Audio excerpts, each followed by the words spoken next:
ഇതാണ്ട CO1 പച്ചച്ചീര. പിന്നെ നട്ടതൊന്നുമല്ല, നമ്മ ഈ ചീര ഒരു പ്രാവശ്യം നട്ടാ മതി. ഒരു പറമ്പിൽ കിടന്നിട്ട് പിന്നെ നമ്മ ഈ ബാഗിലൊക്കെ നമ്മ വേറെ പലതും നടുമ്പോ അതിലൊക്കെ മുളക്കണതാണ്. ഇഷ്ടം പോലെ ചീരയാണ് പറമ്പ് നിറച്ച് മുളച്ചിക്കണേ. യാതൊരു പരിചരണവും വേണ്ടാത്ത ചീരയാണ്. വർഷക്കാലത്തും കൃഷി ചെയ്യാൻ പറ്റിയ ചീരയാണ്. നമുക്ക് കമ്പ് മുറിച്ചും നമുക്ക് എടുക്കാം, അല്ലെങ്കിൽ വേരെപ്പാടേ പറിച്ചെടുക്കാം. ഇതിപ്പോ നമുക്ക് കടയിൽ കൊടുക്കേണ്ടാരും നമ്മ വേരെപ്പാടേ പറിച്ചെടുത്താൽ മാത്രമല്ല നമ്മ ഈ പൊന്നാങ്കണ്ണിയൊക്കെ നട്ടേക്കണ ചീരയുടെ ബാഗിൽ തനിയെ മുളച്ചാരണം നമ്മത് വേരെപ്പാടേ തന്നെ പറിച്ചെടുക്കണം. കണ്ട ഇതേപോലെ ഇതിപ്പോ നമ്മ 2-3 പ്രാവശ്യം കട്ട് ചെയ്ത് എടുത്തതാണ്.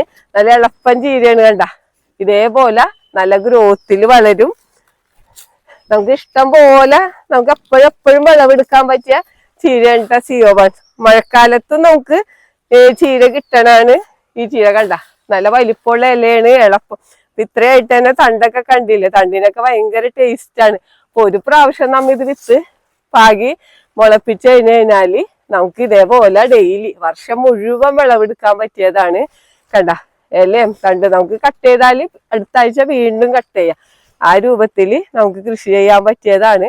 അപ്പൊ ഇതിന്റെ വിത്ത് പാകി മുളപ്പിച്ചിട്ടാണ് നമ്മ ആദ്യം കൃഷി ചെയ്യണത്.